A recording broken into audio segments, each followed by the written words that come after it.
Mariin ang pagpapasinungaling ni Senador Jinggoy Estrada sa lumabas sa pagdinig ng Senate Blue Ribbon Committee kung saan pinangalanan siya ni dating DPWH District Engineer Henry Alcantara na tumatanggap umano ng kickback mula sa maanumalyang flood control projects. I will not allow discredited narratives to be weaponized for political grandstanding. I will not allow my honor, hard-earned and vindicated by the courts, to be sullied by careless remarks.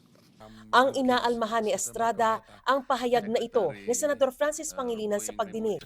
Siguro kung yung Napoles cases nauwi dun sa halip na absuelto kulong, baka hindi na nangyari itong mas malaking kurakot. Plunder yung mga kaso nun nakakulong na nga pero na-absuelto, na-release ng korte, pinakawalan ng ating hudikatura.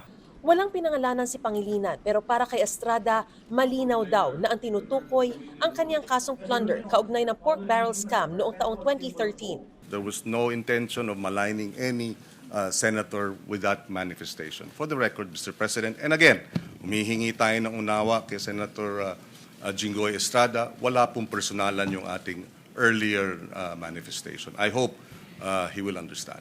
Are you questioning the decision of the court acquitting this representation? You are a lawyer. You are undermining the judicial process in our country. You being a member of the bar. Habang nakasuspende ang sesyon ay nakita namang kinamayan ni Pangilinan si Estrada at sila'y nag-usap pero hindi pa malinaw kung nagkasundo na ang dalawang senador.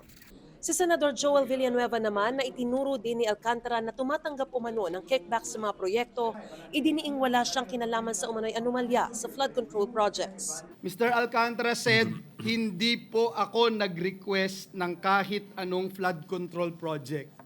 Sinabi din po niya, wala po akong alam at hindi rin po ako kailanman sinabihan tungkol sa mga proyektong yan. Sinabi rin po at inamin ni District Engineer Alcantara na may tulong daw siyang pinaabot pero hindi po sa akin, sabi po niya. At siya na rin po mismo ang nagsabi na wala po akong alam doon. Dagdag niya, Nakahanda rin po akong bigyang linaw ang mga bagay na ito sa anumang forum o lugar at patunayan na mali, malisyoso at pawang kasinungalingan lamang ang ipinupukol po sa ating pangalan.